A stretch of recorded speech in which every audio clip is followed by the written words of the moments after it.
안녕하세요. 미스터 수달입니다. 오늘은 역사 속에서 경제적 위기가 어떻게 전쟁을 일으켰는지, 그리고 현재 미국의 경제 상황을 살펴보며 앞으로의 가능성을 이야기해 보려고 합니다. 먼저 2차 세계대전 당시 독일의 상황을 살펴볼까요? 1930년대 말 독일은 경제적으로 매우 어려운 상황에 처해 있었습니다. 나치 정권은 경제 위기를 해결하기 위해 여러 가지 극단적인 방법을 사용했죠. 노동자들의 노동 시간을 늘리고 임금을 삭감하며 심지어 노동조합을 해체하기도 했습니다. 또한 나치 정부는 물가를 동결시키고 사치품을 싸게 팔아 생활이 나아지고 있다는 환상을 심어주었습니다. 하지만 이런 정책들은 장기적으로 지속 가능하지 않았고 결국 독일은 대규모 국채 문제에 직면하게 되었죠. 1939년에는 수백억 마르크의 국채가 만기가 되었지만 이를 상환할 능력이 부족했습니다. 이로 인해 독일은 전쟁을 통해 문제를 해결하려 했고 결국 폴란드를 침공하게 됩니다.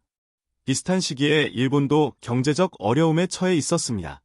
일본은 중국을 침략하며 자원을 확보하려 했지만 이는 충분하지 않았습니다.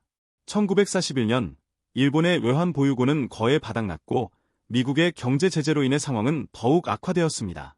결국 일본은 남쪽으로 눈을 돌려 태평양 전쟁을 일으키게 됩니다. 그렇다면 현재 미국은 어떤 상황일까요? 미국은 현재 막대한 국채와 경제적 압박에 직면해 있습니다. 달러 패권을 유지하며 글로벌 경제에서 이익을 얻고 있지만 이는 언제까지나 지속될 수는 없습니다. 특히 중국과의 경제적 경쟁이 심화되면서 미국은 더 큰 압박을 받고 있습니다. 중국은 자국의 경제 구조를 공공부문 중심으로 유지하며 미국의 규칙에 따르지 않고 있습니다. 이로 인해 미국은 중국을 견제하기 위해 다양한 제재와 무역 전쟁을 벌이고 있죠. 하지만 이는 두 나라 모두에게 큰 부담이 되고 있습니다. 역사적으로 경제적 위기는 전쟁의 주요 원인이 되어 왔습니다. 현재 미국의 상황도 외에는 아닐 수 있습니다. 그러나 오늘날의 세계는 과거와는 다릅니다. 글로벌 경제의 상호 의존성은 전쟁의 대안을 모색할 필요성을 더 크게 만들고 있습니다. 여러분은 어떻게 생각하시나요?